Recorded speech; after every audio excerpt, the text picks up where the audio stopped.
ഓം ശ്രീ ഗണേശ ശരദാ ഗുരുഭ്യോ നമഃ. ഹരി ഓം. ഓം നമോ ഭഗവതേ വാസുദേവായ. ഓം നമോ നാരായണായ. ഓം ശ്രീകൃഷ്ണ പരമാത്മനേ നമഃ. ഹരി ഓം. ഓം നമോ ഭഗവതേ സായി ദേവായ. മുഖം കരോതി വാചാലം പങ്കും ലംഘയതേ ഗിരിം യത്കൃപാതമഹം വന്ദേ പരമാനന്ദമാധവം. ഓം സർവത്ര ഗോവിന്ദ നാമ സങ്കീർത്തനം. ഗോവിന്ദ ഗോവിന്ദ. നമ്മുടെ ഭഗവത്ഗീത വിചാരം, ഭഗവാന്റെ അനുഗ്രഹം കൊണ്ട് നമ്മൾ 98-ാമത്തെ പാർട്ടിലേക്ക് പ്രവേശിക്കുകയാണ്. മുടക്കം കൂടാതെ അങ്ങനെ ഭഗവാൻ നമ്മളെ കൊണ്ടുപോവാണ്. ക്ഷേത്രജ്ഞ വിഭാഗ യോഗം, അതിൻ്റെ 31-ാമത്തെ ശ്ലോകമാണ് നമ്മൾ ഇനി എടുക്കാൻ പോണത്. അതായത് ഭഗവാൻ പറഞ്ഞു, ഭക്തി കൊണ്ട് എന്നെ ശുദ്ധരൂപത്തിൽ ബ്രഹ്മമായിട്ട് തന്നെ അറിയുവാനായിട്ട് കഴിയും. എൻ്റെ വലിപ്പം അറിയാൻ കഴിയും. ഞാൻ സർവവ്യാപിയാണെന്ന് അറിയാൻ കഴിയും. അതായത് സ്വാമിയുടെ വിശ്വരൂപം എത്ര എത്ര മഹത്താണ്, എത്ര വലുതാണ് എന്നെല്ലാം ഭക്തി കൊണ്ട്, ശുദ്ധ ഭക്തി ഉള്ളവർക്കെല്ലാം എന്നെ അറിയാൻ കഴിയും എന്നാണ് ഭഗവാൻ. ആ ബ്രഹ്മാനുഭവത്തെ പറ്റിയാണ് കഴിഞ്ഞ ശ്ലോകത്തില് അർജുനന് പറഞ്ഞു കൊടുത്തത്. അതിന്റെ സ്റ്റെപ്പായിട്ട് എങ്ങനെയാണ് വരിക എന്ന്. അപ്പൊ അർജുനൻ ചോദിക്കുന്നു, ഇങ്ങനെ ബ്രഹ്മം അങ്ങനെയാണെങ്കിലും ഈ ജഡകർമ്മങ്ങളൊന്നും ബ്രഹ്മത്തെ ഒരു വിധത്തിലും സ്പർശിക്കുന്നില്ല എന്ന് പറഞ്ഞത് എങ്ങനെയാണ്? ബ്രഹ്മം എല്ലാത്തിലും സർവ്വവ്യാപിയായിട്ട് നിൽക്കുമ്പം എല്ലാ അതിനെ സ്പർശിക്കണ്ടേ? അതെന്താണെന്ന് ചോദിക്കുകയാണ്.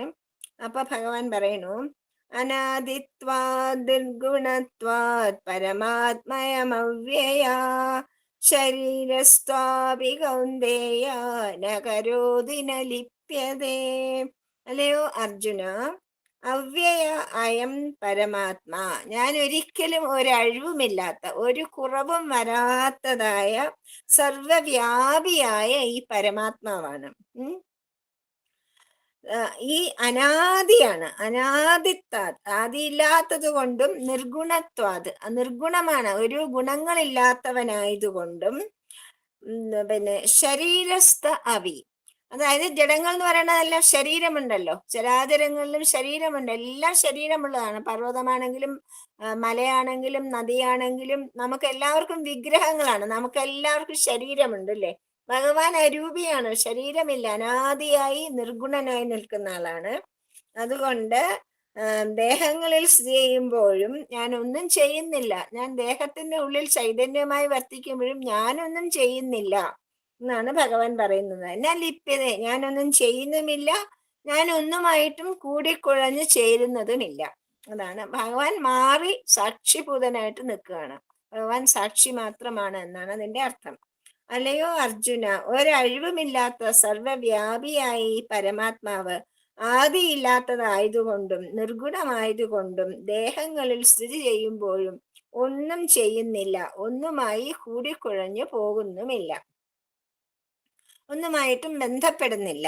ന കരോതി ന ലിപ്യതേ. ജീവാത്മാവ് സ്വന്തം ദേഹത്തിനുള്ളിലാണ് ആദ്യം പരമാത്മാവിനെ കണ്ടെത്തേണ്ടത്. അതുകൊണ്ടാണ് നമ്മളെ അന്തർമുഖരാവാൻ പറയുന്നത്. നമ്മുടെ ഉള്ളിലാണ് ഭഗവാൻ, അന്ധകരണത്തിലാണ് ഇരിക്കുന്നത്. ഭഗവാൻ ഉള്ളിലാണ് ഇരിക്കുന്നത്, ഹൃദയവാസിയാണ്. അപ്പൊ ഉള്ളിലേക്ക് നോക്കിയാൽ മാത്രമേ നമുക്ക് പരമാത്മാവിനെ കാണാൻ പറ്റൂ. പരമാത്മാവിൽ നിന്നും തന്നെ വന്ന ജീവാത്മാക്കളാണ് നമ്മളെല്ലാവരും. അതുകൊണ്ട് തന്നെ പരമാത്മാവ് എല്ലാ ദേഹങ്ങളിലും സ്ഥിതി ചെയ്യുന്നു എന്ന് വന്നുകൂടി. ദേഹങ്ങളിൽ സ്ഥിതി ചെയ്യുമ്പോൾ തന്നെ ദേഹങ്ങളുമായോ അവയുടെ കർമ്മങ്ങളുമായോ പരമാത്മാവ് ബന്ധപ്പെടുന്നില്ല. പരമാത്മാവ് ഒന്നും ചെയ്യുന്നില്ല, ഒന്നുമായും കൂടിക്കുഴയുന്നുമില്ല. ഇത് യുക്തിക്ക് എങ്ങനെ നിരക്കും? ഇതെങ്ങനെ ശരിയാവും? ഒരാളൊരിടത്ത് ഇരിക്കുന്നു എന്ന് പറഞ്ഞ് ഒന്നും ചെയ്യുന്നില്ല എന്ന് പറഞ്ഞാൽ എങ്ങനെ ശരിയാവും? അതിനുള്ള യുക്തിയാണ് പരമാത്മാവ് അനാദിയാണ്, നിർഗുണമാണ് എന്ന 2 കാരണങ്ങൾ. അതുകൊണ്ടാണ് പരമാത്മാവ് ഒന്നുമായിട്ടും കൂടിക്കൊഴിയാത്തത്. എന്ന് വെച്ചാൽ ഉണ്ടാകുന്നതുമല്ല, അനാദിയാണ്, ഉണ്ടാകുന്നുമില്ല, നശിക്കുന്നുമില്ല. അങ്ങനെയുള്ള ഒരാൾക്ക്, അങ്ങനെയുള്ള ഒരു ചൈതന്യമാണത്. അതുപോലെ തന്നെ നിർഗുണമാണ്, യാതൊരു ഗുണങ്ങളും ഇല്ല. ത്രിഗുണങ്ങളിലൊന്നും ഭഗവാന് പരബ്രഹ്മത്തിനില്ല. ജഗത്തിന്റെ പരമകാരണം മനനം ചെയ്തറിയുവാൻ കഴിവുള്ള ഒരു വ്യക്തിക്ക് ഈ യുക്തി ഗ്രഹിക്കാൻ പറ്റും. ശക്തിസ്പന്ദനം മുതൽ ശുദ്ധ ജഡം വരെ കാണപ്പെടുന്ന ഈ ജഗത്ത് ഉണ്ടായി മറയുന്ന കാഴ്ചകൾ ഉൾപ്പെട്ടതാണ്. അപ്പോൾ ഇവയ്ക്ക് പൊന്തി വരാനും നിലനിൽക്കാനും തിരിയാനും മറയാനും ഒരു പരമകാരണം കൂടിയേ കഴിയൂ. അതായത് നമ്മളുടെ തിരശ്ശീല തന്നെ നമുക്ക് ഉദാഹരണമായിട്ട് എടുക്കാം. ഒരു തിരശ്ശീല ഉണ്ടെങ്കിൽ മാത്രമാണ് നമ്മൾ കാണുന്ന ദൃശ്യങ്ങളെല്ലാം വന്നു മറഞ്ഞു പോകുന്നത്. തിരിഞ്ഞും മറിഞ്ഞും പോകുമ്പോഴും ആ തിരശ്ശീല അശോഭ്യമായിട്ട് അവിടെ നിൽക്കുന്നു. അതുപോലെ ഒരു കാരണം ഉണ്ടെങ്കിലല്ലേ കാര്യങ്ങൾക്ക് പ്രത്യക്ഷപ്പെടാൻ പറ്റുള്ളൂ. ഒരു തിരശ്ശീല അവിടെ ഉണ്ടെങ്കിലല്ലേ നമുക്ക് സിനിമ കാണാൻ പറ്റുള്ളൂ, അത് അതിലെ ദൃശ്യങ്ങളെല്ലാം കാണാൻ പറ്റുള്ളൂ. അതുപോലെ ഈ ജഡദൃശ്യങ്ങളെല്ലാം, ഈ ലോകം, ഈ പ്രപഞ്ചം മുഴുവൻ ഇങ്ങനെ ഉണ്ട് എന്നറിയണമെങ്കിൽ അവിടെ ഒരു പരമ കാരണം വേണം. ആ കാരണഭൂതനാണ് ഭഗവാൻ. പക്ഷെ തിരശ്ശീല, നമ്മൾ കാണുന്ന ദൃശ്യങ്ങൾ എന്തെങ്കിലും ബാധിക്കുന്നുണ്ടോ തിരശ്ശീലയെ? അവിടെ എന്തെല്ലാം നടന്നാലും, അവിടെ മഴ പെയ്താലും തിരശ്ശീല നനയില്ല, അവിടെ തീ പിടിച്ചാൽ തിരശ്ശീല കത്തുന്നില്ല, സാക്ഷിഭൂതനായിട്ട് നിൽക്കുകയാണ്, ഒന്നും അഫക്റ്റ് ചെയ്യാതെ നിൽക്കുകയാണ്. അതാണ് പറയുന്നത്, ഈ പരമകാരണം മറ്റൊന്നിൽ നിന്നും പൊന്തി വരുന്നതോ അല്പകാലത്തേക്ക് തിരിഞ്ഞിട്ട് തിരിച്ചു പോകുന്നതോ അല്ല. അത് സ്ഥിരമാണ്, നിത്യമാണ്, ഒരിക്കലും മറഞ്ഞു പോകാത്തതാണ്. അതിന് മാറ്റങ്ങൾ ഉണ്ടായാൽ പിന്നെ പരമകാരണം എന്നെങ്ങനെ പറയും? പിന്നെ ഒന്നും സംഭവിക്കില്ല. അവിടെ ഒരു തിരശ്ശീല ഇല്ലെങ്കിൽ നമുക്കൊരു സിനിമ കാണിക്കാൻ പറ്റില്ല. പ്രൊജക്ടർ വെച്ചാൽ നമ്മൾ എവിടെ കാണിക്കും? ഒരു തിരശ്ശീല എന്ന് വെച്ചാൽ നമ്മൾ സ്ക്രീൻ തന്നെ വേണമെന്നില്ല, ഒരു മതിലായാലും മതി. പക്ഷെ ഒരു കാരണം അവിടെ ഉണ്ടാകണം, ഒരു സ്ഥാനം അവിടെ ഉണ്ടാവണം. ആ ശുദ്ധബോധ സ്വരൂപമായ ബ്രഹ്മമാണ് ഈ പരമകാരണമായിട്ട് നിൽക്കുന്നത്. അപ്പോൾ ബ്രഹ്മത്തിന് പരമകാരണത്വെന്നുള്ളത് അത് അവ്യയമാണ്. അവ്യയം എന്ന് വെച്ചാൽ ഒരിക്കലും ഒഴിവില്ല, ഒരഴിവുമല്ലാത്ത, ഒരു തരത്തിലും ഒരു നാശവും ഉണ്ടാവാത്തത്. ഈ പ്രപഞ്ചം പിന്നെ എവിടെയാണ്?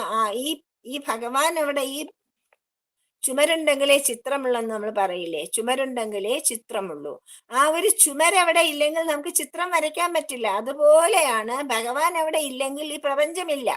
പ്രപഞ്ചത്തിന് വന്നു പോവാനായിട്ട് ഒരു കാരണം ഉണ്ടാവില്ല. ഉണ്ടായി വികാരപ്പെട്ട് മറയുന്നവയാണ് സത്വ രജസ് തമസ് എന്ന മായാഗുണങ്ങൾ.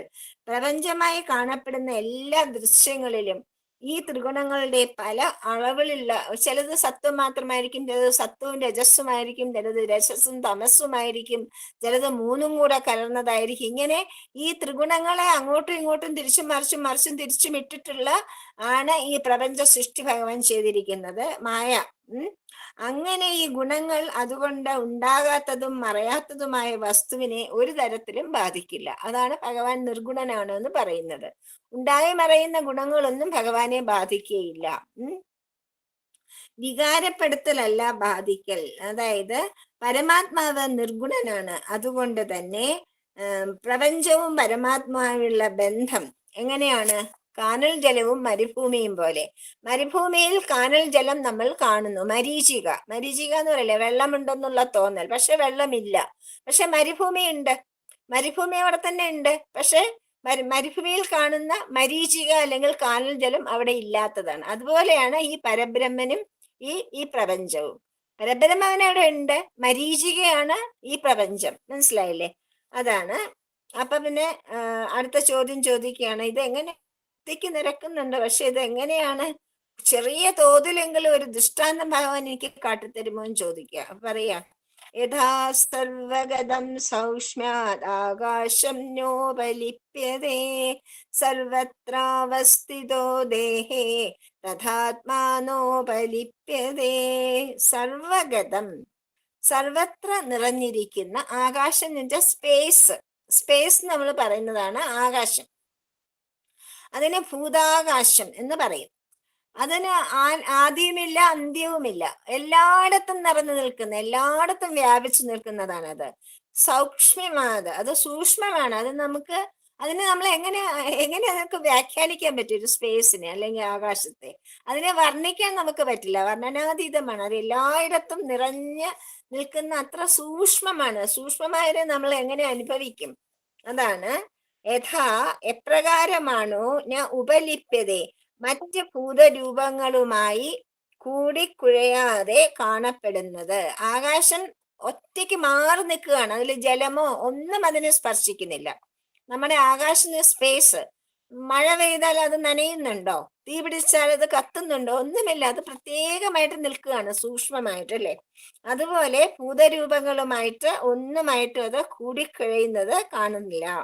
അതുപോലെ തന്നെ ദേഹേ ജഡദേഹത്തിൽ സർവത്രാവസ്ഥിത അകവും പുറവും നിറഞ്ഞിരിക്കുന്ന ആത്മാ ബോധവസ്തു ന ലിപ്യതേ, ഒന്നുമായിട്ട്. അതുപോലെ തന്നെയാണ് ഈ ആകാശം പോലെയാണ്, ഒന്നുമായിട്ടും കൂടിക്കഴിയാതെ ആത്മാവ് ഓരോ ജഡശരീരങ്ങളിലും നിലനിൽക്കുന്നത് എന്നാണ് ഭഗവാൻ ഉദാഹരണമായിട്ട് പറയുന്നത്. ഒരു ഉദാഹരണം പറയുന്നു പറഞ്ഞില്ലേ, അപ്പൊ ആകാശത്തെയാണ് ഭഗവാൻ ഉദാഹരണമായിട്ട് കാണിക്കുന്നത്. തഥാത്മാ നോപലിപ്യ, സർവത്ര നിറഞ്ഞിരിക്കുന്ന ഭൂതാകാശം, സ്പേസ്, അത് സൂക്ഷ്മമായതുകൊണ്ട് എപ്രകാരമാണോ മറ്റു ഭൂതങ്ങൾ, പഞ്ചഭൂതങ്ങളിലെ ആദ്യമുണ്ടായത് ആകാശമാണ്, ആകാശത്തിൽ നിന്നാണ് ബാക്കിയെല്ലാം ഉണ്ടായത്, അല്ലേ? അപ്പൊ അവിടെയുള്ള ബാക്കി 4 ഭൂതങ്ങൾ ഏതൊക്കെയാണ്? അഗ്നി, വായു, ജലം, ഭൂമി. ഇത് 4ഉമായിട്ടും ആകാശത്തിന് വല്ല സമ്പർക്കമുണ്ടോ? എല്ലാം സ്പേസ് അല്ലേ? ഇതുമായിട്ട് ഒന്നിനുമായിട്ടും അതിന് സമ്പർക്കമില്ല. അതുകൊണ്ടാണ് ഒന്നുമായിട്ടും കൂടിക്കൊഴയാതെ കാണപ്പെടുന്നത്. അതുപോലെ ജഡദേഹത്തിൽ അകവും പുറവും നിറഞ്ഞിരിക്കുന്ന ബോധവസ്തു അതുമായിട്ട് കൂടിക്കുഴയുന്നില്ല. നമ്മുടെ ഓരോരുത്തരുടെയും ഉള്ളിലിരിക്കുന്ന ആ പരമാത്മൻ, ആ ജീവചൈതന്യം, അത് നമ്മളുടെ ഒന്നുമായിട്ടും, നമ്മുടെ ശരീരമായിട്ടോ നമ്മുടെ ഇന്ദ്രിയങ്ങളുമായിട്ടോ നമ്മുടെ വികാരങ്ങളുമായിട്ടോ ഒന്നുമായിട്ടും കൂടിക്കഴിയാതെ സാക്ഷിയായിട്ട്. അതുകൊണ്ടാണ് ഉള്ളിലിരിക്കുന്ന ഭഗവാനെ നമ്മൾ മനസ്സാക്ഷി എന്ന് പറയുന്നത്. മനസ്സിനുള്ളിൽ അല്ലെങ്കിൽ ഹൃദയത്തിനുള്ളിൽ വസിക്കുന്ന ആ പരമാത്മ ബോധ ചൈതന്യം, അത് പോയാൽ പിന്നെ നമ്മളില്ല. അതുള്ളത് കൊണ്ട് അത് സാക്ഷിയായിട്ട് അവിടെ നിൽക്കുന്നു, കാരണഭൂതനായിട്ട് നിൽക്കുന്നത് കൊണ്ടാണ് നമുക്ക് ഈ കാര്യങ്ങളൊക്കെ നടക്കുന്നത്. മനസ്സിലായില്ലേ? തഥാത്മാ നോപലിപ്യതേ, എല്ലാറ്റിനും ആശ്രയമായി നിൽക്കവേ തന്നെ ഒന്നിനോടും ചേരാത്ത നിശ്ചലാവസ്ഥ പഞ്ചഭൂതങ്ങളിൽ ഒന്നായ ആ ആകാശത്തിന്, അതായത് മഹാകാശം, ആകാശത്തിൽ തന്നെ കാണപ്പെടുന്നുണ്ട്. ആകാശം സർവവ്യാപിയാണ്. വായു തുടങ്ങിയ മറ്റു ഭൂതങ്ങളൊന്നും അവയുടെ വികാരങ്ങളായ ദേഹങ്ങൾ, അതായത് അവയുടെ വികാരങ്ങൾ എന്ന് വെച്ചാൽ ബാക്കിയുള്ളവയുടെ പിന്നെ തന്മാത്രകൾ, അതൊന്നും തന്നെ ആകാശത്തെ ബാധിക്കുന്നില്ല. അതായത് പുക, ദുർഗന്ധം മുതലായത് ആകാശത്ത് നമ്മൾ വ്യാപിക്കുന്നത് കാണാനുണ്ട്. ഒരു പാത്രമോ മറ്റോ ആ സ്ഥലത്തു നിന്നോ മറ്റൊരു സ്ഥലത്തേക്ക് കൊണ്ടുപോകുമ്പോഴും നമുക്ക് ആകാശം അതിലുണ്ട്, അല്ലെ? സ്പേസ്. അങ്ങനെ ജഡവസ്തുക്കൾ കൊണ്ട് ആകാശം വിഭജിക്കപ്പെടുന്നതായും മറയുന്നതായും നമുക്ക് തോന്നുന്നതാണ്. പക്ഷെ അങ്ങനെ പരിമിതികൾ ഉണ്ടാകുന്നതിന്, പക്ഷെ അങ്ങനെ 2-3 തരം ആകാശമുണ്ട്. ഘടാകാശം എന്ന് പറയുന്നത് എന്താണ്? ഒരു കുടത്തിൽ ആകാശമുണ്ട്. അപ്പൊ അതിന് നമ്മളെ പരിമിതിപ്പെടുത്തി. ഈ പരന്നു കിടക്കുന്ന, വ്യാപിച്ചു നിൽക്കുന്ന ആകാശത്തെ ഒരു കുടത്തിനുള്ളിലാക്കിയപ്പോ, ഘടം എന്ന് വെച്ചാൽ കുടം, ആ കുടത്തിനുള്ളിലാക്കിയപ്പോ അതിനെ ഘടാകാശം എന്ന് പറയും. അതുപോലെ ഘടാകാശം, മഠാകാശം, ആകാശങ്ങൾ മരിക്കുന്നതായും വേണമെങ്കിൽ സങ്കല്പിക്കാം. ഇങ്ങനെ സ്ഥൂല ജഡങ്ങൾക്ക് ആശ്രയമായ ആകാശത്തിൽ അവയുടെ എല്ലാ വികാരങ്ങളും ആരോപിച്ച് കാണാമെങ്കിലും അവയൊന്നും ആകാശവുമായി കൂട്ടിക്കഴിയുന്നില്ല എന്ന് സ്പഷ്ടമാണല്ലോ. ആരോപണത്തിന് ഹേതുവായ പരിമിതി നീക്കി കഴിയുമ്പോ, ഒരു ഉദാഹരണത്തിന് ഒരു ബലൂൺ എടുക്കാം. ഒരു ബലൂൺ എടുത്താല് നമ്മൾ അതിനുള്ളിൽ വായു നിറയ്ക്കും, അല്ലേ? വായു നിറയ്ക്കുമ്പോൾ അതിന്റെ സ്പേസ് നിറച്ചു വായുവായി. പക്ഷേ ആ ബലൂൺ പൊട്ടുമ്പോ എന്താണ് ഉണ്ടാവുക? ആ വായു വീണ്ടും ആ സ്പേസിലേക്ക് അലിഞ്ഞു ചേരുകയാണ് ചെയ്യുന്നത്, അല്ലേ? അതുപോലെയാണ് സർവവ്യാപിയായിട്ട് മഹാകാശം തന്നെ അവശേഷിക്കുന്നതായിട്ട് നമുക്ക് കാണാൻ പറ്റും. അതിനെ നമുക്ക് അല്പനേരത്തേക്ക് ഒരു കുടത്തിലോ ഒരു പാത്രത്തിലോ എല്ലാം നമുക്ക് ആവാഹിച്ചെടുക്കാം. പക്ഷേ അത് വീണ്ടും തിരിച്ച് അതിൽ തന്നെ ലയിച്ചു ചേരും. ഇത് ഈ നിശ്ചലത്വവും നിർലേപത്വവും കാണുവാനുണ്ടെങ്കിൽ അതിന്റെ കാരണമായ ചിതസ്തു സർവദാ നിശ്ചലവും നിർലേപവുമായിരിക്കുമെന്ന് പറയേണ്ടതില്ലല്ലോ. യുക്തിക്ക് പോലും തെളിയുന്ന ഈ വസ്തുതയെ അന്വേഷിച്ച് സകലർക്കും അനുഭവിക്കുവാൻ കഴിഞ്ഞിട്ടുള്ള എന്ന വസ്തുതയാണ് വേദാന്ത സത്യദർശനത്തിന്റെ അഭംഗുരമായ ഉറപ്പ്. ഇതെല്ലാവർക്കും അനുഭവിച്ചറിയുവാൻ കഴിയുമെന്നാണ് വേദാന്തം ഉറപ്പ് നൽകുന്നത്. അത് അന്വേഷിക്കണമെന്നേ ഉള്ളൂ. സർവവ്യാപിയും അചഞ്ചലുമായ ബോധസത്വത്തെ, പ്രപഞ്ച കാരണമാണത്, പ്രപഞ്ചത്തിന് കാരണമായത് ആരാണ്? പ്രപഞ്ചമെന്ന കാര്യത്തിന് കാരണമായത് ഈ ഒരിക്കലും ഒരു ഒഴിവുമില്ലാത്ത ഈ ചിദാകാശം തന്നെയാണ് എന്ന് പറയുന്നു. അപ്പോ തഥാ പ്രകാശയത്യേക കൃഷ്ണം ലോകമിമം രവി ക്ഷേത്രം ക്ഷേത്രീ തഥാ കൃഷ്ണം പ്രകാശയതി ഭാരത.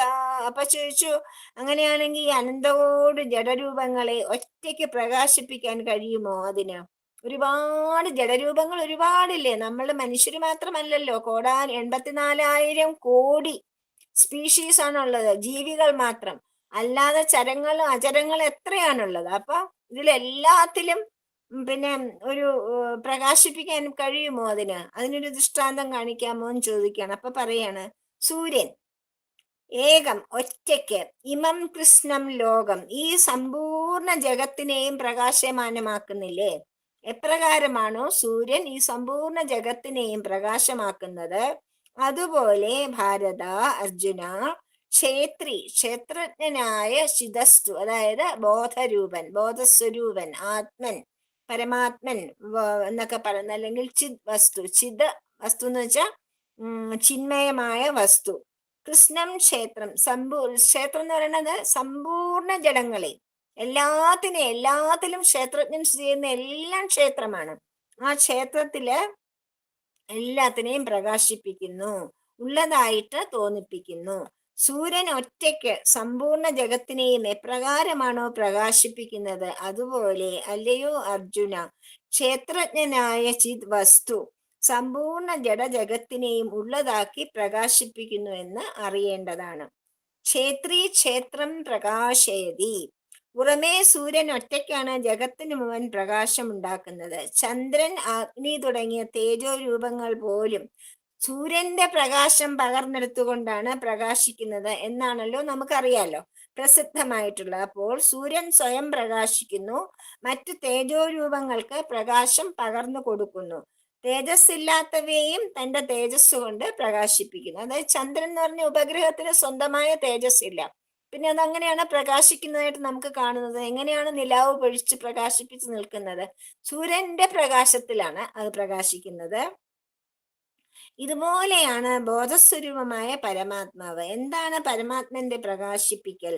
ജഡജഗത്തിനെ ഉള്ളതാക്കി തീർക്കലാണ് പരമാത്മാവിന്റെ പ്രകാശിപ്പിക്കൽ. ഉണ്ടെന്നറിയാൻ ബോധം ഇല്ലെന്ന് കരുതാം. ഒരു ബോധമില്ലാത്ത ഒരാൾക്ക് ഈ പ്രപഞ്ചമുണ്ടോ?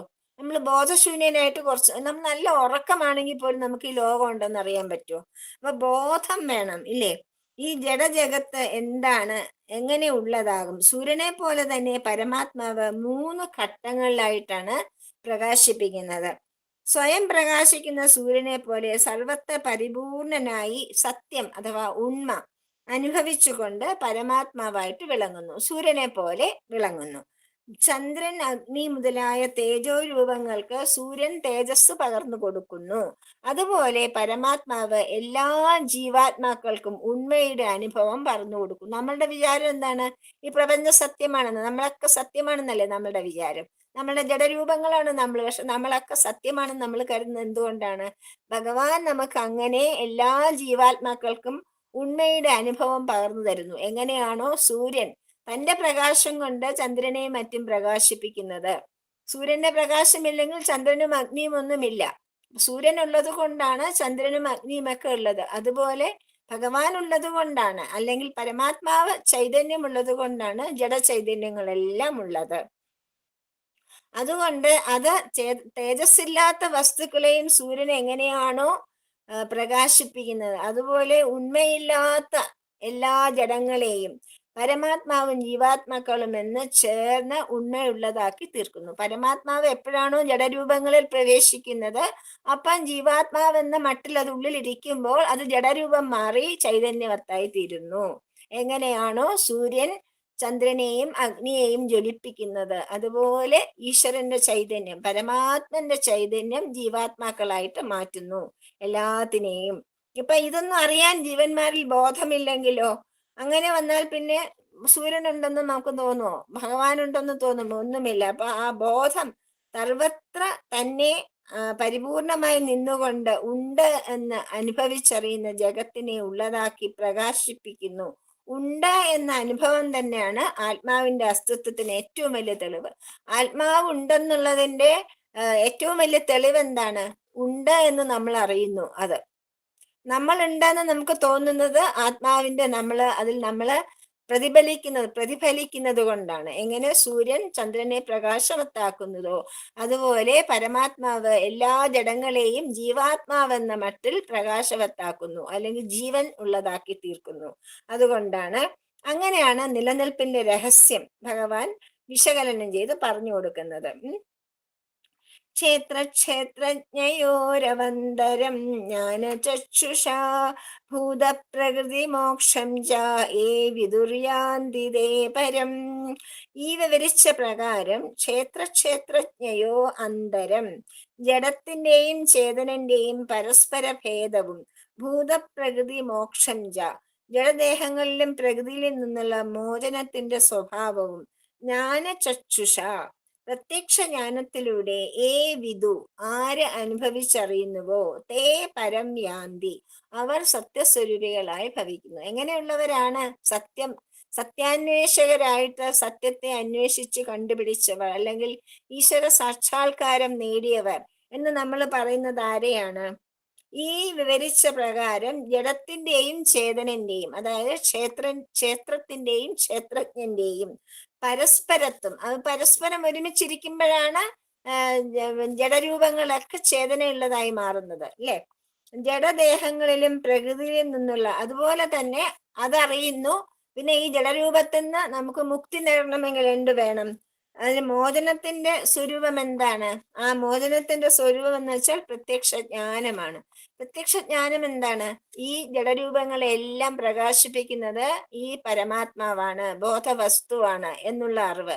ആ അറിവ് വന്നു കഴിഞ്ഞാൽ ഈ പ്രപഞ്ചം ഒന്നുമല്ല, വെറും പ്രതിബിംബമാണ്, അല്ലെങ്കിൽ ഇല്ലാത്തതാണ് എന്നുള്ളത് മനസ്സിലാവും. അതിനാണ് അങ്ങനെയുള്ള ആ അനുഭവം വരുന്നതിനാണ് ഈശ്വര സാക്ഷാത്കാരം അല്ലെങ്കിൽ സത്യസാക്ഷാത്കാരം എന്നൊക്കെ പറയുന്നത്. യാന്തിതേ പരം, അവർ ബ്രഹ്മസ്വരൂപം പ്രാപിക്കുന്നു. ആര്?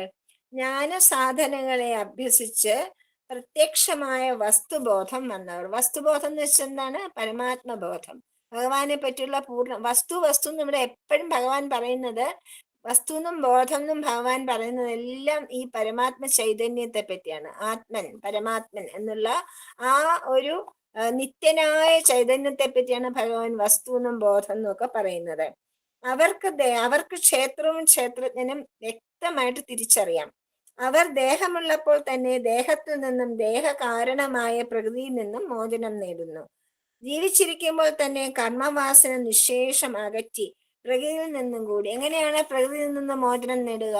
ജീവിച്ചിരിക്കുമ്പോൾ തന്നെ അവര് മുക്തന്മാരാകുന്നു.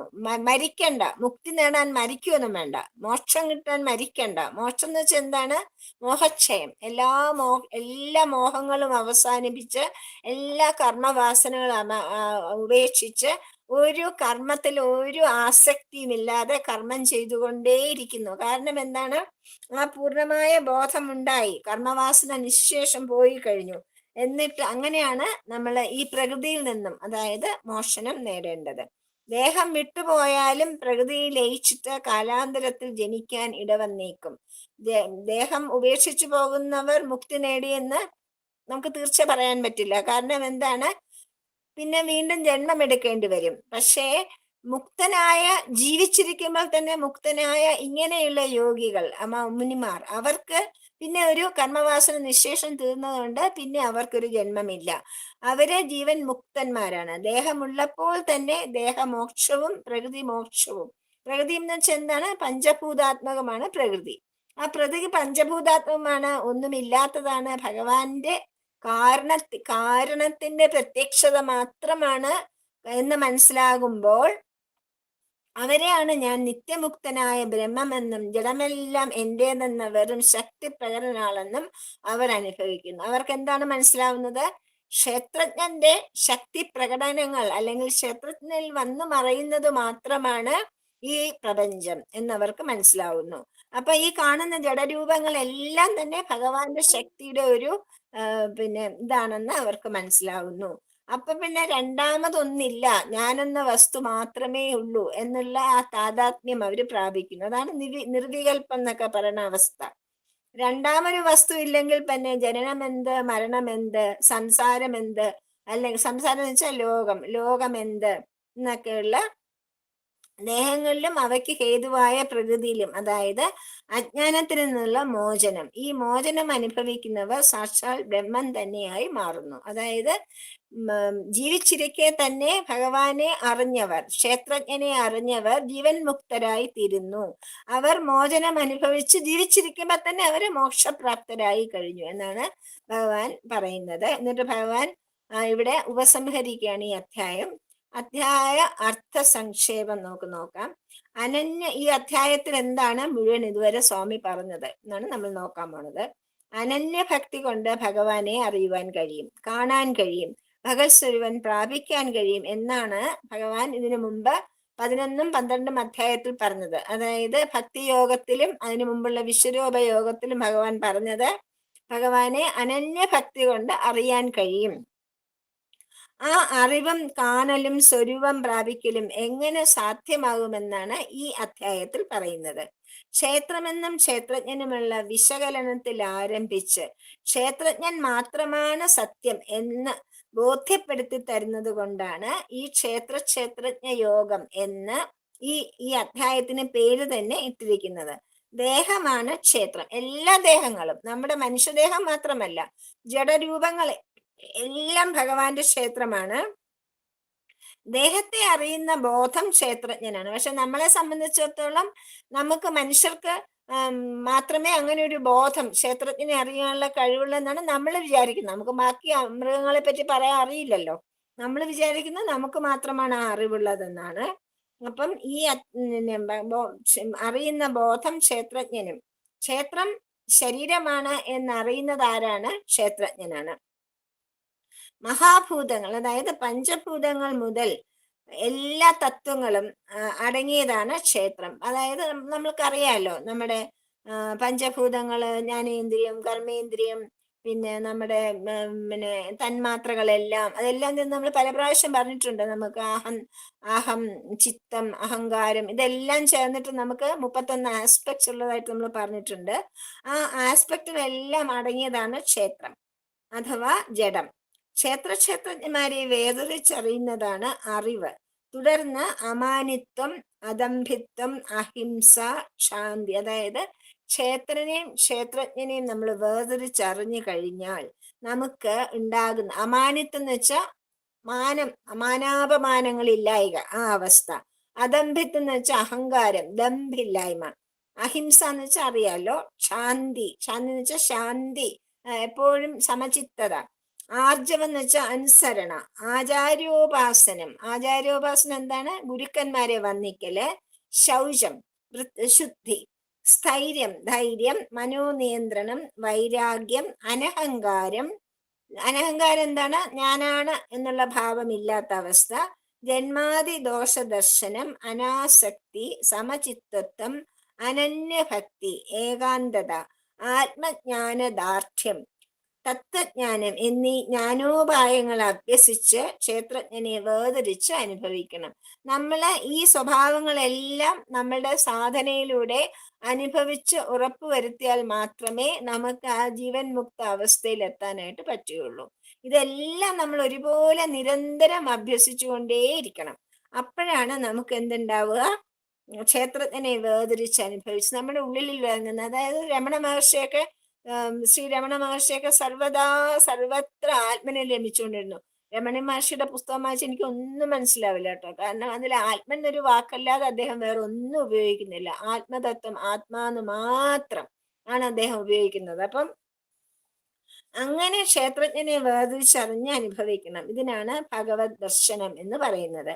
പരമകാരണവും ബോധഘനവുമായ ബ്രഹ്മത്തിന്റെ നിരപേക്ഷ സ്വരൂപം തെളിയും. അതോടെ അതുമായി ഏകീഭവിച്ച് അതായി തീരുവാൻ നമുക്ക് പറ്റും. ഈ പൂർണ്ണാനുഭവത്തോടെ ക്ഷേത്രമായി കാണപ്പെടുന്നതൊക്കെ ബ്രഹ്മശക്തിയായ പ്രകൃതിയുടെ വെറും പ്രകടനങ്ങളാണെന്ന് അറിയാനാകും. പ്രകൃതിജന്യമായ കാഴ്ചകളിൽ നിന്ന് മാറി നിന്ന് കാഴ്ച കാണുന്ന, അതായത് ഭഗവാൻ അങ്ങനെയാണ്, എല്ലാം കാണുന്നു പക്ഷെ ഒന്നിലും ഏർപ്പെടുന്നില്ല. കാരണം സാക്ഷിയാണ്. അതുപോലെ സാക്ഷിയായിട്ട് നിൽക്കുന്നവനായും പ്രവർത്തനങ്ങളെ അനുമോദിച്ച് അനുഗ്രഹിക്കുന്നവനായും അവയ്ക്ക് ആജ്ഞ നൽകുന്നവനായും മാറി നിന്ന് ആ സ്വരൂപാനന്ദം അനുഭവിക്കുന്നതായും അവയുടെ മുഴുവൻ സർവേശ്വരനായും അവയിൽ അകവും പുറവും നിറഞ്ഞിരിക്കുന്നവനായും ഇങ്ങനെ പല രൂപത്തിലും നമുക്ക് ക്ഷേത്രജ്ഞനെ അനുഭവിക്കാനാവും. അപ്പൊ ക്ഷേത്രജ്ഞൻ എന്താണ്? സർവേശ്വരനാണ്, എല്ലാം മാറി നിന്ന് കാണുന്നവനാണ്, എല്ലാവർക്കും അത് അനുമോദിച്ചുകൊണ്ട് അനുഗ്രഹം നൽകുന്നവനാണ്. ഇതൊക്കെ ആരാണ്? ഈ ഭഗവാൻ തന്നെയാണ്. ചിലർ എങ്ങനെയാണ് അതൊക്കെ നേടുക? ധ്യാനത്തിലൂടെ ഈ അവസ്ഥയിൽ അവർ എത്തിച്ചേരും. അതാണ് നിർവികൽപ്പ സമാധി എന്നൊക്കെ പറഞ്ഞ് അവർക്ക് ക്ഷേത്രജ്ഞനെ അനുഭവിക്കാനായിട്ട് പറ്റും. ചിലർക്ക് ജ്ഞാനം കൊണ്ട് പറ്റും, ജ്ഞാനയോഗം കൊണ്ട് ചിലര് ആ അവസ്ഥ പ്രാപിക്കുന്നു. ചിലരോ കർമ്മയോഗം കൊണ്ട്, എല്ലാ കർമ്മങ്ങളിലും നിഷ്കാമമായിട്ട് കർമ്മം ചെയ്തുകൊണ്ട് പിന്നെ ഭഗവാനെ പ്രാപിക്കുന്നു. ചിലരോ ശ്രവണയോഗം കൊണ്ട്, വെറുതെ ശ്രവണം കൊണ്ട് മാത്രം, അതിൽ കൊണ്ട് മാത്രം ഭഗവാന്റെ മഹിമകൾ കേട്ടുകൊണ്ട് മാത്രം അതിൽ ലീനരായിരുന്നു കൊണ്ട് അവർ അതിനെ തന്നെ ധ്യാനിച്ചുകൊണ്ട് ഭഗവാനെ അറിയുന്നു. ഉണ്ടായി കാണപ്പെടുന്ന എന്തും ക്ഷേത്രജ്ഞ സംയോഗം കൊണ്ട് ഉണ്ടാകുന്നതാണ്. അതായത് ക്ഷേത്രവും ക്ഷേത്രജ്ഞനും കൂടി ചേരുമ്പോഴാണ് ഈ ഉണ്ടായി മറയുന്നതെല്ലാം നമുക്ക് ഉണ്ടാകുന്നത്. അതായത് തിരശ്ശീലയും അതിൽ കാണുന്ന സർവ്വ ദൃശ്യങ്ങളും രണ്ടും ഉള്ളത് കൊണ്ടാണ്. തിരശ്ശീല ഇല്ലെങ്കിൽ ദൃശ്യങ്ങളില്ലെങ്കിൽ തിരശ്ശീല അവിടെ ഉണ്ടെങ്കിലും ദൃശ്യങ്ങളില്ലെങ്കിൽ, രണ്ടും കൂടെ ചേർന്നില്ലെങ്കിൽ നമുക്ക് ദൃശ്യങ്ങൾ കാണാൻ പറ്റില്ല, അല്ലേ? അതുപോലെ ക്ഷേത്രജ്ഞ സംയോഗം കൊണ്ടുണ്ടാകുന്നതാണെന്ന് നമ്മൾ അറിയണം. നമ്മൾ കാണുന്നതെല്ലാം ക്ഷേത്രജ്ഞനുള്ളത് കൊണ്ടാണ് ഈ ക്ഷേത്രത്തിന്റെ സർവ്വ അനുഭവങ്ങളും നമ്മൾ അനുഭവിക്കുന്നതും നമ്മൾ അറിയുന്നതും എന്ന് മനസ്സിലാക്കണം. സർവത്ര ഒരേ ബ്രഹ്മത്തെ അനുഭവിക്കുന്ന സമദർശനമാണ് പൂർണ്ണമായ സത്യാനുഭവം അഥവാ മോക്ഷം. സർവത്ര എല്ലാ സമയത്തും എല്ലാത്തിലും ബ്രഹ്മത്തെ മാത്രം കാണുന്നു. ഈ പ്രപഞ്ചത്തിൽ മുഴുവൻ ബ്രഹ്മത്തെ മാത്രം അനുഭവിക്കാൻ ആർക്ക് സാധിക്കുമോ അവർക്കാണ് സത്യാനുഭവം അല്ലെങ്കിൽ ഈശ്വര സാക്ഷാത്കാരം ലഭിച്ചവർ, അല്ലെങ്കിൽ മോക്ഷം ലഭിച്ചവർ. എന്തെല്ലാം ശരീരങ്ങൾ എങ്ങനെയെല്ലാം ഉണ്ടായി മറഞ്ഞാലും അനാദിയും നിർഗുണനുമായ പരമാത്മാവിന് ഒരു മാറ്റവും സംഭവിക്കുന്നില്ല. ആകാശം പോലെ ഏകവും നിർവികാരവുമാണ് ആകാശത്തിനും കാരണമായ ബോധവസ്തു. സൂര്യനെ പോലെ ഒറ്റയ്ക്ക് എല്ലാ ദേഹങ്ങളെയും ഉള്ളതാക്കി പ്രകാശിപ്പിക്കുന്നു. ക്ഷേത്രജ്ഞ ഭേദം ധരിച്ച് ക്ഷേത്രജ്ഞനെ സാക്ഷാത്കരിച്ച് അനുഭവിക്കുന്നവർ സത്യസ്വരൂപം പ്രാപിച്ച ശേഷം മോക്ഷം കൈവരിക്കുന്നു. ഇതി ശ്രീമദ് ഭഗവദ്ഗീതാസൂപനിഷത്സു ബ്രഹ്മവിദ്യായാം യോഗശാസ്ത്രേ ശ്രീകൃഷ്ണാർജുന സംവാദേ ക്ഷേത്രജ്ഞ വിഭാഗയോഗോ നാമ ത്രയോദശോऽധ്യായഃ. സർവത്ര ഗോവിന്ദ നാമ സങ്കീർത്തനം. ഗോവിന്ദ ഗോവിന്ദ. അടുത്തത് നമ്മൾ അധ്യായം 14 പ്രവേശിക്കുകയാണ്. ഗുണത്രയ വിഭാഗ യോഗം. കേൾക്കുമ്പോൾ തന്നെ മനസ്സിലാകും. ഗുണത്രയം, 3 ഗുണങ്ങളുണ്ടെന്ന് നമുക്കറിയാം. ത്രിഗുണങ്ങളാണ് ഈ പ്രപഞ്ചത്തിനെ നമ്മൾ ഇങ്ങനെ കാണിക്കുന്നത്. പ്രകൃതി എന്ന് വെച്ചാല് ത്രിഗുണങ്ങളുടെ വിളയാട്ടമാണ് പ്രകൃതി എന്ന്. കേൾക്കാമോ? ഇന്റർനെറ്റ് കേൾക്കാമോ?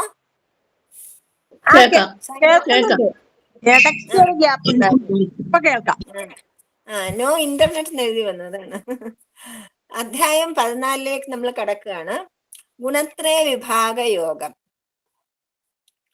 ഗുണത്രയം 3 ഗുണങ്ങൾ, ത്രിഗുണങ്ങൾ, സത്വം, രജസ്, തമസ്. ഇത് ഈ 3 ഗുണങ്ങളുടെ വിളയാട്ടമാണ് ഈ പ്രകൃതി എന്ന് പറയുന്നത്. പ്രപഞ്ചം എന്ന് പറയുന്നത് ഈ 3 ഗുണങ്ങൾ പരസ്പരം ഏറ്റക്കുറച്ചിലൂടെ യോജിക്കുക, അല്ലെങ്കിൽ ഒറ്റയ്ക്ക് നിൽക്കുക. അങ്ങനെ ഒറ്റയ്ക്ക് നിൽക്കലില്ല, ഏതെങ്കിലും ഒന്നുമായിട്ട് എപ്പോഴും സംയോജിച്ചു കൊണ്ടിരിക്കുമെന്നാണ് ഭഗവാൻ പറയുന്നത്. ബ്രഹ്മശക്തിയായ പ്രകൃതി ചലിച്ച്, ബ്രഹ്മശക്തിയാണ് പ്രകൃതി, അതായത് ഭഗവാന്റെ കാരണത്തിൽ വരുന്ന കാര്യമാണ് പ്രകൃതി.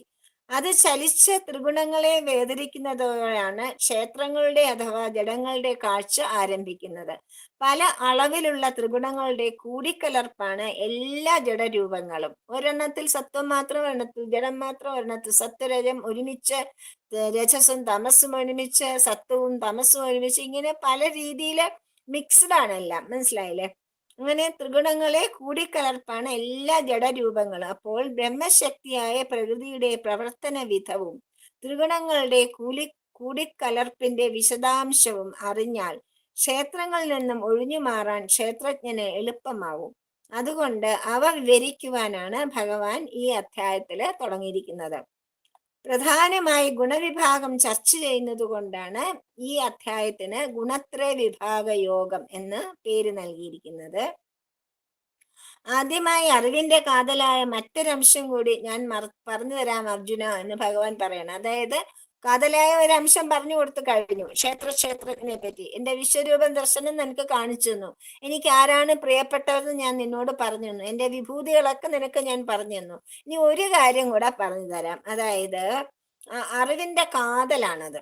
ആദ്യമായിട്ട് അറിവിന്റെ കാതലായ ഒരു കാര്യം കൂടെ അറിയണം നീ, അത് ഞാൻ പറഞ്ഞു തരാം എന്ന് പറഞ്ഞിട്ട് ഭഗവാൻ പറഞ്ഞു, പരം ഭൂയ പ്രവക്ഷ്യാമി ജ്ഞാനാനാം ജ്ഞാനമുത്തമം യജ്ഞാത്വാ മുനയഃ സർവേ പരാം സിദ്ധിമിതോ ഗതാഃ. രണ്ടാമത്തെ ശ്ലോകമാണ് ആദ്യം പറയുന്നത്. യജ്ഞാത്വാ മുനയ, യദ് ജ്ഞാത്വാ, എന്ന് വെച്ചാൽ ഏത് ഒന്നറിയുന്നുവോ, സർവേ മുനയ, എല്ലാ മുനിമാരും. ഇതുവരെ മുനിമാരെന്ന് വെച്ചാൽ ആരാണ്? സത്വാന്വേഷണ, ഈശ്വരനെ അന്വേഷിക്കുന്നവരെ. ഈശ്വരാന്വേഷണത്തിന്റെ മറ്റൊരു പേരാണ് സത്യാന്വേഷണം. സത്യാന്വേഷണങ്ങളെയാണ് നമ്മൾ മുനികൾ എന്ന് പറയുന്നത്. ഇതുവരെ ഉണ്ടായിട്ടുള്ള എല്ലാ സത്യാന്വേഷണികളും ദുഃഖമയമായി ഈ സംസാരത്തിൽ നിന്ന് മോചിച്ച് പരാം സിദ്ധിമതോ ഗതാഹ, പരാം സിദ്ധി ഗതാഹ, എല്ലാവരും പരമസത്യരൂപം പ്രാപിച്ച് ധന്യരായി തീർന്നു. ജ്ഞാനാനാം ഉത്തമം, എങ്ങനെയാണത്? എല്ലാ അറിവുകൾ വെച്ചും ഏറ്റവും ശ്രേഷ്ഠമായ പരംജ്ഞാനം, പരമസത്യത്തെ കുറിച്ചുള്ള ആ അറിവ് ഭൂയ പ്രവക്ഷ്യാമി, ഞാൻ വീണ്ടും പറഞ്ഞു തരാം. ഇതുവരെയുള്ള സത്യാന്വേഷണികൾ എല്ലാവരും എങ്ങനെയാണോ മുക്തരായി തീർന്നത്, അതിനുള്ള കാരണം എന്തായിരുന്നു? അവരുടെ ജ്ഞാനമായിരുന്നു. ആ ജ്ഞാനം എന്താണെന്ന് ഞാൻ നിനക്ക് പറഞ്ഞു തരാം എന്ന് പറയാം. ഏതെന്നറിഞ്ഞിട്ടാണോ ഇക്കാലം വരെയുള്ള എല്ലാ സത്യാന്വേഷികളും ദുഃഖമയമായ ഈ സംസാര ബന്ധത്തിൽ നിന്ന് മോചനം നേടി പരമസത്യം രൂപം പ്രാപിച്ച് ധന്യരായത്? എല്ലാ അറിവുകളിലും അവരെല്ലാവരും എങ്ങനെയാണ് അത് നേടിയത്? ജ്ഞാനം കൊണ്ടാണ്. എല്ലാ അറിവുകളിലും വെച്ച് ശ്രേഷ്ഠമായ പരമസത്യത്തെ കുറിച്ചുള്ള ആ അറിവ് ഞാൻ പറഞ്ഞു തരാം. ആ പരമസത്യത്തെ കുറിച്ചുള്ള അറിവിനാണ് ജ്ഞാനം എന്ന് പറയുന്നത്. ജ്ഞാനാനാം ജ്ഞാനമുത്തമം, പരമസത്യം സാക്ഷാത്കരിക്കാൻ ഉതകുന്ന ജ്ഞാനമാണ് ജ്ഞാനങ്ങളിൽ വെച്ച് ഏറ്റവും. ജ്ഞാനം എന്ന് വെച്ചാൽ അറിവെന്നല്ലേ അർത്ഥം. എന്തെല്ലാം തരം അറിവുകളുണ്ട്, ഭൗതികമായിട്ടും ലൗകികമായിട്ടും എല്ലാ തരത്തിലുള്ള ഒരുപാട്, ആത്മീയമായിട്ടും ഒരുപാട് തരം അറിവുകളുണ്ട്. ആ അറിവുകളിലെല്ലാം ശ്രേഷ്ഠം ഏതാണ്? കാര്യത്തിൽ ആർക്കും, അതായത് പരമസത്യം ഭഗവാനെ സാക്ഷാത്കരിക്കാൻ ഉതകുന്ന ജ്ഞാനം, അറിവ് ഏതാണോ ആ അറിവാണ് ഏറ്റവും ശ്രേഷ്ഠമായത്. സർവവ്യാപിയായ പുരുഷനിൽ പ്രകൃതിയുടെ ആവിർഭാവമാണ് വസ്തുതത്വത്തെ മറച്ച് പലതിൻ്റെയും കാഴ്ചയുളവാക്കി ഭ്രമിപ്പിക്കുന്നത്. അപ്പോൾ പ്രകൃതിയെ ഉപശമിപ്പിക്കുകയാണ് പുരുഷന്റെ പൂർണ്ണത സാക്ഷാത്കരിക്കുവാനുള്ള മാർഗം. ഉത്തമമായ ഈ ജ്ഞാനം തന്നെയാണ് ഇതുവരെ അർജുനനോട് പറഞ്ഞുകൊണ്ടിരുന്നത്. അതായത് ഈ പ്രകൃതിയെ ഉപശമിപ്പിക്കുക എന്ന് വെച്ചാൽ അടക്കുക, നിയന്ത്രിക്കുക. അതിനെ നിയന്ത്രിച്ചുകൊണ്ട് അതിൽ ഭഗവാനെ കാണുന്നത്, അതാണ് ജ്ഞാനം.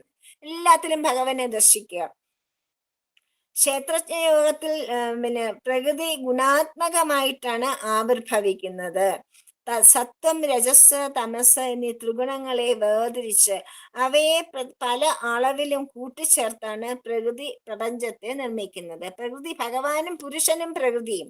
പുരുഷന്റെ പ്രത്യക്ഷതയാണ് പ്രകൃതി. പുരുഷന്റെ പ്രത്യക്ഷതയാണ് പ്രകൃതി. ആ പ്രകൃതി തന്നെ ഈ പ്രപഞ്ചത്തെ നിർമ്മിക്കുന്നത്. ഭഗവാനല്ല സൃഷ്ടിക്കുന്നത് ആരാണ്? ഭഗവാന്റെ പ്രകൃതി, പുരുഷന്റെ പ്രകൃതിയാണ് തന്റെ മായ കൊണ്ട് ഈ ലോകം മുഴുവൻ, ഈ പ്രപഞ്ചം മുഴുവൻ സൃഷ്ടിക്കുന്നത്. എങ്ങനെ? പ്രകൃതി പ്രപഞ്ചത്തെ സൃഷ്ടിക്കുന്നത് ഈ ത്രിഗുണങ്ങളെ പലതരത്തിൽ കൂട്ടിക്കുഴച്ചിട്ടാണ്. മനസ്സിലായില്ലേ? പലതരത്തിൽ കൂട്ടിക്കുഴച്ചിട്ടാണ്. അപ്പൊ ഗുണങ്ങളുടെ ലക്ഷണം എന്താണ്? ഗുണഘടനയുടെ പരിണാമ ഭേദങ്ങളെല്ലാം ഗുണാതീത സ്ഥിതിയാണ്. ഇതൊക്കെ വ്യക്തമായി ധരിച്ചാൽ ത്രിഗുണാത്മികമായ പ്രകൃതിയെ അടക്കിക്കൊണ്ട് വസ്തുതൃതി ധരിക്കാൻ എളുപ്പമാവും. അതുകൊണ്ടാണ് പ്രകൃതിയിലെ ഗുണാവിർഭാവവും ഘടനയും വിസ്തരിച്ചറിയിക്കാമെന്ന് ഭഗവാൻ ഇവിടെ പ്രതിജ്ഞ ചെയ്യുന്നത്. അതായത് പ്രകൃതിയുടെ ഈ പിന്നെ ത്രിഗുണാത്മകമായ പ്രകൃതിയെ അടക്കുവാനുള്ള മാർഗം അറിഞ്ഞു കഴിഞ്ഞാൽ ഭഗവാനെ അറിയാൻ എളുപ്പമാണ്. കാരണവും കാര്യവും. കാര്യത്തെ അടക്കുവാൻ അറിഞ്ഞാൽ നമ്മൾ കാരണത്തിൽ എത്തിപ്പെടും, ഭഗവാനിൽ എത്തിപ്പെടും. അതിനുള്ള വഴി ഞാൻ പറഞ്ഞു തരാം അർജുന എന്ന് അർജുനനോട് ഭഗവാൻ പ്രതിജ്ഞ കൊടുക്കുകയാണ്. ഇതൊരു സ്നേഹമാണ് അർജുനനോട്, അല്ലെ? ഉത്തമ ജ്ഞാനത്തിൽ നിന്ന് മോഹിച്ച് വഴുതി പോകാതിരിക്കാനായി അതിന്റെ ഫലമായ സത്യാനുഭവ രഹസ്യം ഇവിടെയും ഭഗവാൻ വീണ്ടും ആവർത്തിച്ച് അർജുനനെ ഓർമ്മിപ്പിക്കണം. പല പ്രാവശ്യം പറഞ്ഞു കഴിഞ്ഞു, എന്നാലും നമുക്ക് നമ്മുടെ വാസന കൊണ്ട് വഴുതി പോവും, അർജുനനാണെങ്കിൽ പോലും. അതുകൊണ്ടാണ് ഭഗവാൻ വീണ്ടും വീണ്ടും അത് പറഞ്ഞു കൊടുക്കുന്നത്. അർജുനനെ പോലെ ശ്രേഷ്ഠനായ ഒരു ഉത്തമ ശിഷ്യൻ ഉണ്ടായിട്ടില്ല. അങ്ങനെ ഒരു ഉത്തമ ശിഷ്യന് പോലും ഭഗവാൻ വീണ്ടും വീണ്ടും ഓർമ്മിപ്പിക്കുകയാണ്. നമ്മൾ ഭഗവാന്റെയോ നമ്മുടെ എല്ലാ അവതാര പുരുഷന്മാരുടെയും സംഭാഷണങ്ങൾ ശ്രദ്ധിച്ചാൽ അറിയാം. ഇപ്പൊ ശ്രീരാമകൃഷ്ണനാണെങ്കിലും ശിരടി സായി, സത്യസായി, പിന്നെ നമുക്ക് ഒരുപാട് ഗുരുക്കന്മാരുണ്ട്. എല്ലാവരെയും, മാതൃ അമൃതാനന്ദമയി, എല്ലാവരെയും സംഭാഷണങ്ങൾ നാം ശ്രദ്ധിച്ചു നോക്കൂ. ഒരേ കാര്യം പലതവണ പറയും. ഒരേ കാര്യം ഭഗവാൻ എന്തായി ഒരേ പ്രസംഗം തന്നെ എപ്പോഴും പറയണം നമുക്ക് തോന്നും. തിരിച്ചും മറിച്ചും എന്നാൽ പോലും നമ്മുടെ തലയെ കയറണില്ല. അതുകൊണ്ടാണ് അർജുനനും ഭഗവാൻ ഇവിടെ വീണ്ടും വീണ്ടും വീണ്ടും പല കാര്യങ്ങളും അർജുനനും ഭഗവാൻ പറഞ്ഞു കൊടുക്കുന്നത്. അറിവുകൾ വെച്ച് ഏറ്റവും ശ്രേഷ്ഠമായ അറിവ് അഭ്യസിച്ച് അനുഭവപ്പെടുത്തി എന്റെ നില പ്രാപിച്ചവർ ഇതം ജ്ഞാനമുപാശ്രിത്യ മമ സാധർമ്മ്യ ഭാഗദാ സർഗേ ബീനോപജായന്തേ പ്രളയേന വ്യഥന്തി ച. ഇതം ജ്ഞാനം, ഈ അറിവുകൾ വെച്ച് ഏറ്റവും ശ്രേഷ്ഠമായ ഈ അറിവ് ഉപാസിത്യ, അഭ്യസിച്ച് അനുഭവപ്പെടുത്തിയാൽ മമ സാധർമ്മ്യം ആഗത, എന്റെ നില പ്രാപിച്ചവർ, അതായത് ഈ ശ്രേഷ്ഠമായ അറിവ് നേടി അതിനെ അഭ്യസിക്കുകയാണെങ്കിൽ എന്റെ നില പ്രാപിക്കുവാനാകും, എന്നെ സാക്ഷാത്കരിക്കുവാനാകും.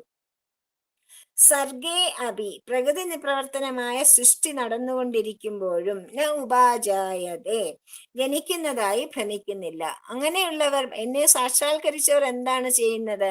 അവർക്ക് ജനനം എന്നൊന്നില്ല. അവർ ജനനം എന്നൊന്ന് ഉള്ളതായിട്ട് അവർക്ക് അനുഭവിക്കുന്നില്ല. അതുപോലെ തന്നെ പ്രളയെ, മറ്റൊരു പ്രകൃതി പ്രവർത്തനമായ പ്രളയം, അതായത് ജനന മരണം. പ്രളയം എന്ന് വെച്ചാൽ ഇത്രയേ ഉള്ളൂ, ജനന മരണം, ആദ്യവും അന്ത്യവും. ഇത് രണ്ടും അവര് അനുഭവിക്കുന്നില്ല. അതുകൊണ്ട് തന്നെ അവർക്ക് ദുഃഖവുമില്ല. ജനന മരണങ്ങൾ കൊണ്ടാണല്ലോ നമുക്ക് ദുഃഖമുള്ളത്. ഇത് രണ്ടും അവർക്ക് ഇല്ലാത്തത് കൊണ്ട് അവര് ദുഃഖിക്കുന്നുമില്ല എന്ന് പറയണം. അറിവിൽ വെച്ച് ഏറ്റവും ശ്രേഷ്ഠമായ ഈ അറിവ് അഭ്യസിച്ച് അനുഭവപ്പെടുത്തി എന്റെ നില പ്രാപിച്ചവർ. കേൾക്കാൻ വയ്യേ?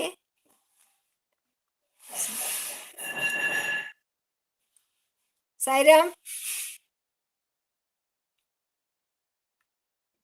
കേൾക്കാട്ടോ. ഇപ്പോഴാണ് കണക്റ്റിംഗ് ഇന്റർനെറ്റ് എന്ന് പറഞ്ഞു, ഒന്ന് പറയണേ. അപ്പോ അറിവുകൾ വെച്ച് ശ്രേഷ്ഠമായ ഈ അറിവ് അഭ്യസിച്ച് അനുഭവപ്പെടുത്തി എന്റെ നില പ്രാപിച്ചവർ പ്രകൃതി പ്രവർത്തനമായ സൃഷ്ടി നടന്നുകൊണ്ടിരിക്കുമ്പോഴും ജനിക്കുന്നതായി അനുഭവിക്കുന്നില്ല. അവർക്ക് അങ്ങനെ ഒരു ഭ്രമമില്ല. ജനിക്കുന്നുവെന്നോ മരിക്കുന്നുവെന്നോ ഒരു ഭ്രമം അവർക്കില്ല. പ്രളയേന വ്യഥന്തിച്ച, ത്രിഗുണങ്ങളുടെ സ്വരൂപവും ഘടനയും അറിഞ്ഞ് പ്രകൃതിയെ ഉപശമിപ്പിച്ചെന്ന അടക്കിക്കൊണ്ട് വസ്തു സാക്ഷാത്കാരം നേടിയവർക്ക് വസ്തുവും വസ്തുപ്രകൃതിയും ഒന്ന് തന്നെ. അവർക്ക് ഭഗവാനും ഭഗവാന്റെ പ്രകൃതിയും ഒന്ന് തന്നെ. അവര് വ്യത്യാസം കാണുന്നില്ല. ഇവിടെ ലേശം പോലും പലത് കാണാനുണ്ടാവില്ല. ഞാൻ തന്നെ വസ്തുവെന്നും തന്നിൽ ജനന മരണങ്ങളുടെ പ്രശ്നമേ ഉദിക്കുന്നില്ലെന്നും അവർ അഭ്യസിച്ചറിയുന്നു. അതായത് തത്വമസി, അവർ ആ ലെവലിൽ എത്തിക്കഴിഞ്ഞു. മനസ്സിലായില്ലേ? പിന്നെ പലതുണ്ടാകുന്നതായും മറയുന്നതായും കാണുന്നതോ അത് വസ്തുവിൽ വീണ്ടുമുള്ള പ്രകൃതിയുടെ ആവിർഭാവ തിരോഭാവങ്ങൾ മാത്രം. വസ്തുവിൽ ഒളിഞ്ഞിരിക്കുന്ന ശക്തി ആവിർഭവിക്കുന്നു, ഒളിയുന്നു, വീണ്ടും ആവിർഭവിക്കുന്നു. അതുകൊണ്ട് വസ്തുസ്വരൂപം പ്രാപിച്ച് എനിക്ക് അണുപോലും കൂടുതലോ കുറവോ സംഭവിക്കുന്നില്ല.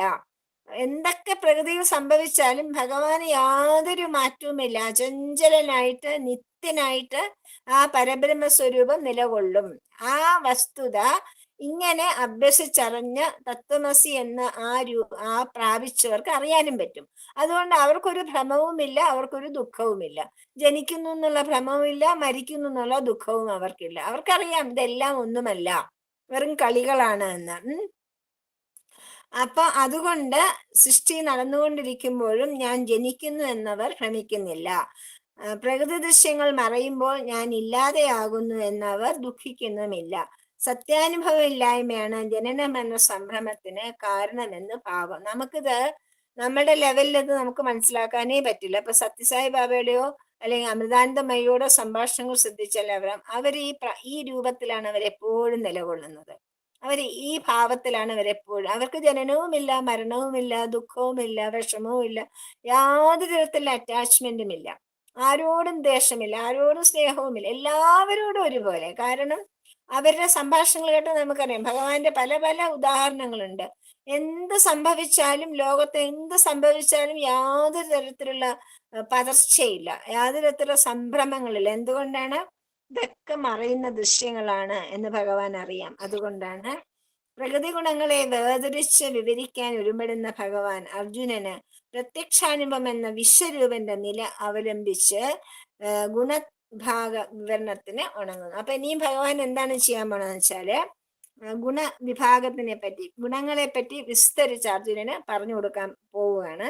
അത് നമുക്കിപ്പം അടുത്ത ക്ലാസ് എടുക്കാം. സർവത്ര ഗോവിന്ദ നാമ സങ്കീർത്തനം, ഗോവിന്ദ ഗോവിന്ദ. യാതൊന്നു കാൺമതതു നാരായണ പ്രതിമ, യാതൊന്നു കേൾപ്പതതു നാരായണ ശ്രുതികൾ, യാതൊന്നു ചെയ്വതതു നാരായണാർച്ചനകൾ, യാതൊന്നതൊക്കെ ഹരിനാരായണായ.